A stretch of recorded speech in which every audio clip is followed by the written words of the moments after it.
નમસ્કાર, હું સુરભી વાલવા. આપ જોઈ રહ્યા છો આરપી ગુજરાત ન્યૂઝ રાજકોટ. રાજકોટ શહેરમાં થયેલા BMW કાર અકસ્માત મામલે મૃતકના પરિવાર દ્વારા પોલીસ પર ગંભીર આક્ષેપો કરવામાં આવ્યા. નબીરા આત્મન પટેલને એક જ દિવસે જામીન મળી જતા પરિવારજનોમાં રોષ ફાટી નીકળ્યો. પરિવારજનોએ આરોપ લગાવ્યો છે કે પોલીસ દ્વારા આરોપીને બચાવવા હળવી કલમો લગાવવામાં આવી છે. મૃતક અભિષેક નાથાણીને BMW ચલાવનારા નબીરાએ ફૂટબોલની જેમ ઉડાડ્યો હતો. તેવો સીસીટીવી ફૂટેજ સામે આવ્યો હતો. છતાં પણ FIRમાં આરોપીના નામનો ઉલ્લેખ નથી કરાયો હોવાનો પરિવારજનોનો આક્ષેપ છે. પરિવારજનોએ જણાવ્યું કે તેઓ હવે કોર્ટમાં BNS 105ની કલમ લગાવવા અરજી કરશે. સાથે જ પોલીસે આરોપીને મોઢું બાંધી બતાવ્યાનો પણ ગંભીર આક્ષેપ કર્યો છે. પરિવારજન તારા નાથાણી, માધુરી નાથાણી, કેવલ નાથાણી અને પરેશ નાથાણીએ ન્યાયની માંગ ઉઠાવી છે. મૃતકના પરિવારજનો ન્યાયની રાહમાં. હવે કોર્ટના નિર્ણય પર સૌની નજર છે. વધુ સમાચાર માટે જોડાયેલા રહો આરપી ગુજરાત ન્યૂઝ રાજકોટ. અને હું અભિષેકના ભાગુ છું. આ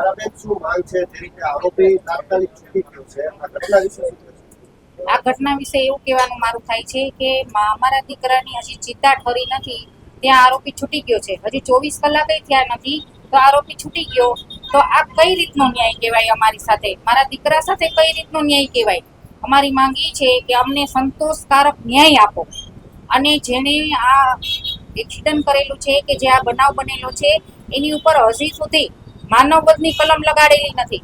તો એની ઉપર માનવવધની કલમ લાગે અને કાયદેસરના પગલાં થાય, યોગ્ય ન્યાય થાય એવી અમારી માંગ છે.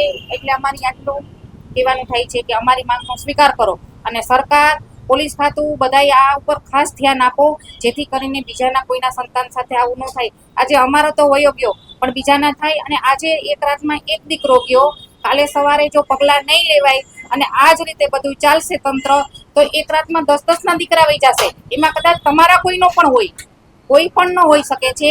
એટલે પોલીસ ખાતાથી માંડીને ગવર્નર સુધી, ગૃહમંત્રી સુધીની મારી એક જ માંગ છે કે આમાં યોગ્ય ન્યાય કરો, યોગ્ય ન્યાય કરો, યોગ્ય ન્યાય કરો.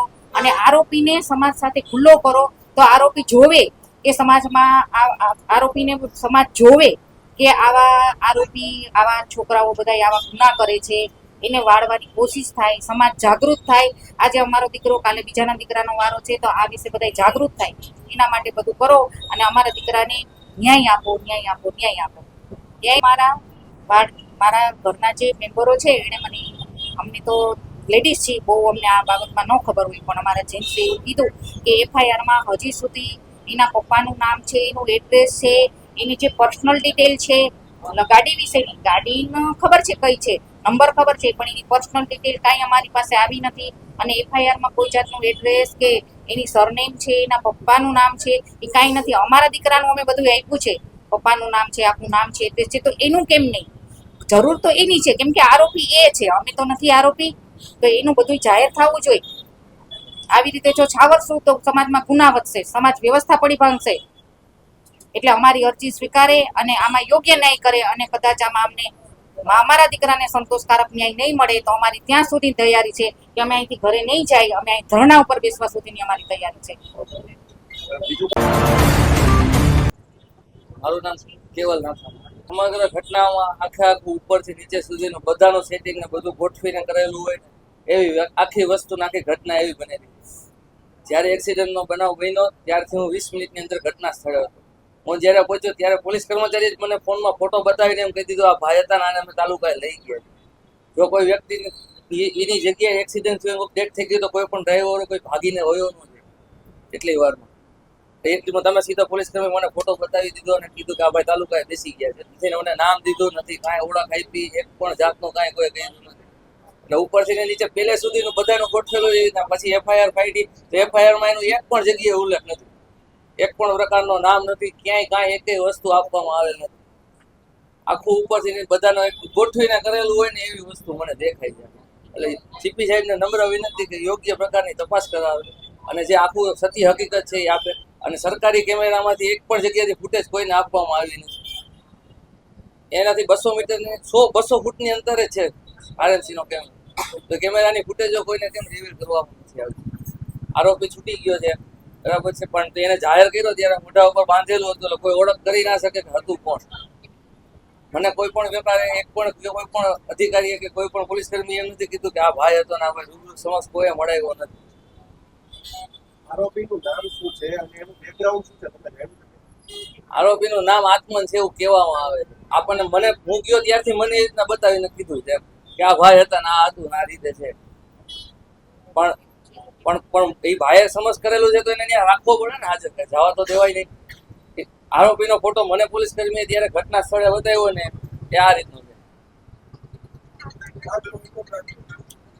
આ પોલીસ કર્મીના ફોનમાંથી પાડેલો છે રાતે.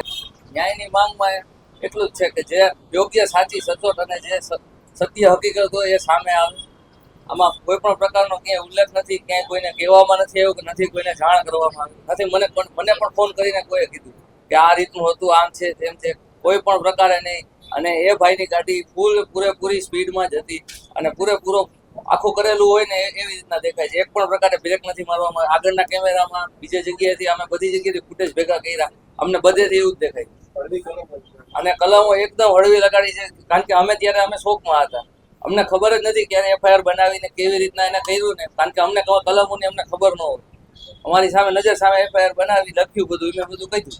પછી જયારે મારી પાસે એફઆઈઆર ની કોપી આવી એમાં નામ, સરનામું, એડ્રેસ કાંઈ નથી અને કલમો બધી હળવી છે. ત્યાંથી પોલીસ સ્ટેશન એને જામીન મંજૂરથી છૂટ છોડી દેવામાં આવી. આટલું સરળ ન્યાય ન હોય તો કાલ સવારે હું પણ જાઉં, ગમે તે જાતા હોય, ગમે એને એક્સિડન્ટ થાય મારી નાખે, મરી જાય તો માનવના ગુના શું કરવો? માણસની કિંમત નથી? મોઢે રૂમાલ બાંધીને બતાવી દે છે તો મને કેમ ખબર પડે કે આ વ્યક્તિ હતો નહોતો? આપને કોઈને કહીને મીડિયા સમક્ષ કોઈને આપવામાં નથી.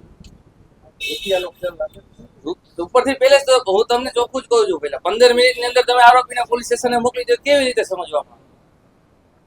અને આપણે એક્સિડન્ટ થયો હોય તો 10 જણા પકડીને રાખે, ભાઈ ભાગવો ન જોઈએ, ભાઈ ભાગવો ન જોઈએ. અયોગ્ય વાત છે ને, બધાને ખબર પડે. એટલે જે સાચું, સચોટ અને જે હકીકતમાં છે એ બહાર આવે અને 105 ની માનવની કલમ આવે એ લગાડવામાં આવે. હલકી કલમો લગાડીને એમને ખબર આમાંથી છૂટી જાય એવી કલમો લગાડેલી છે. આ કઈ નાનો ગુનો નથી. અમે 20 વર્ષનો ભાઈ ખોયો છે મેં. એ તો જેને જેનો ગયો હોય એને ખબર હોય. આમાં યોગ્ય ન્યાય અપાવે તમામ અધિકારીઓ અને બધા સાચી રીતે અને સરળ સત્ય હકીકતમાં બહાર લઈ આવે.